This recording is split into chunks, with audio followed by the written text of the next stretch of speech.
Hey everyone, and welcome back to Malaysian Focus, the channel where we dig deep into the stories that define Malaysia. Because that little red book you keep in a safe place holds more power and tells a bigger story about our country than you might think. Today we're breaking down exactly what makes the Malaysian passport one of the strongest in the world. We all have one for travel, right? But have you ever really stopped to ask what actually gives this passport its power? I mean, it's not just the color or the Jatara Negara on the front. It's about global access, it's about diplomacy, and it's about our national reputation all rolled into one.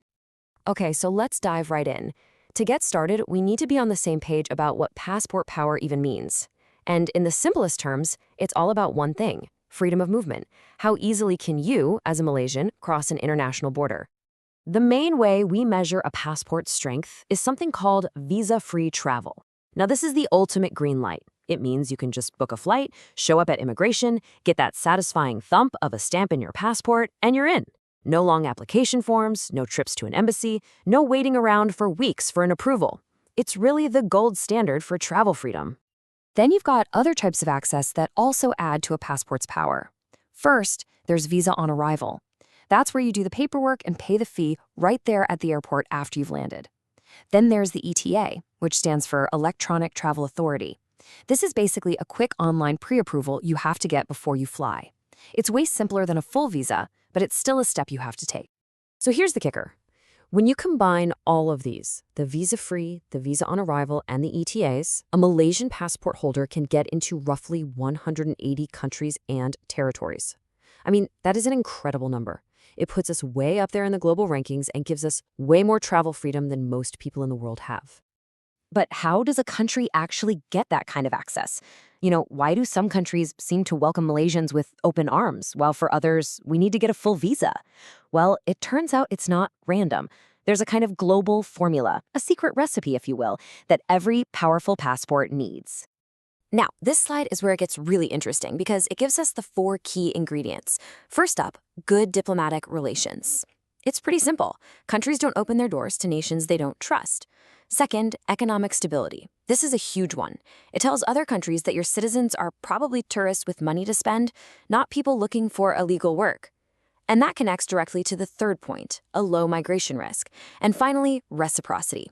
If you make it easy for other people to visit your country, they are much more likely to do the same for you. Understanding this formula is really the key to unlocking our passport's power. And hey, if this breakdown is already giving you a clearer picture, now is the perfect time to hit that like and subscribe button. That way you'll always stay ahead on Malaysia's biggest issues. All right, so now that we know the formula, let's apply it to Malaysia. And we'll start with what is arguably our biggest strength: diplomacy. Our country has always played a very careful game on the world stage. And trust me, it pays off directly in our passports. For decades, Malaysia has kept up this foreign policy of being neutral and peaceful. By pretty much staying out of major international fights and being a friend to almost everyone, we've built up a whole lot of trust and goodwill around the world. And that reputation as a reliable, non-threatening partner is a key reason so many doors are open for us. And this is where you can really see our strategy in action. We don't just have friends, we have networks. Being a key player in ASEAN, that's our backdoor pass to all our neighbors. Our ties to the Commonwealth, that opens doors in places as far away as Africa and the Caribbean. The OIC connects us to the entire Muslim world. And our strong relationship with the EU, well, that's our ticket to the whole Schengen zone. You see, each membership is like a special key that unlocks a different part of the world for us. But good diplomacy is only half the story. A country's reputation on the world stage is also built on how stable and prosperous it is back home. What happens right here within our borders directly affects how we're treated when we leave them. So why do other countries trust Malaysian travelers? This slide really lays it out. We have a High Human Development Index, or HDI, which is just a fancy way of saying we have pretty good education, healthcare, and income levels.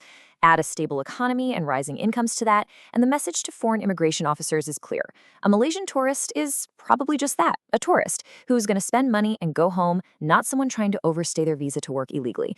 This strong reputation is what opens most of these doors for us. But what about the doors that are still locked? Because, let's be honest, the Malaysian passport isn't some magic key that opens every single one. There are some really important exceptions, and they actually tell us a lot about the limits of our passport's power. This is the #1 question people ask. We can travel all over Europe without a visa. So why do we need to go through a whole formal application process for North America, especially when our neighbors in Singapore don't have to? Yeah, this table breaks it down very clearly. For the US and Canada, Singaporeans can get a simple online travel authorization, an ETA. For us, it's a full-on visa application. Even for Australia, where we both use an ETA system, our applications face way more scrutiny and get rejected more often. So what's the story here? Well, for Canada, it's a security issue that goes all the way back to the post-9/11 era. Believe it or not, we used to have visa-free access, but they took it away in 2002 because they were worried that the Malaysian passport could be easily faked or misused. With Australia, the problem is a bit more down to earth.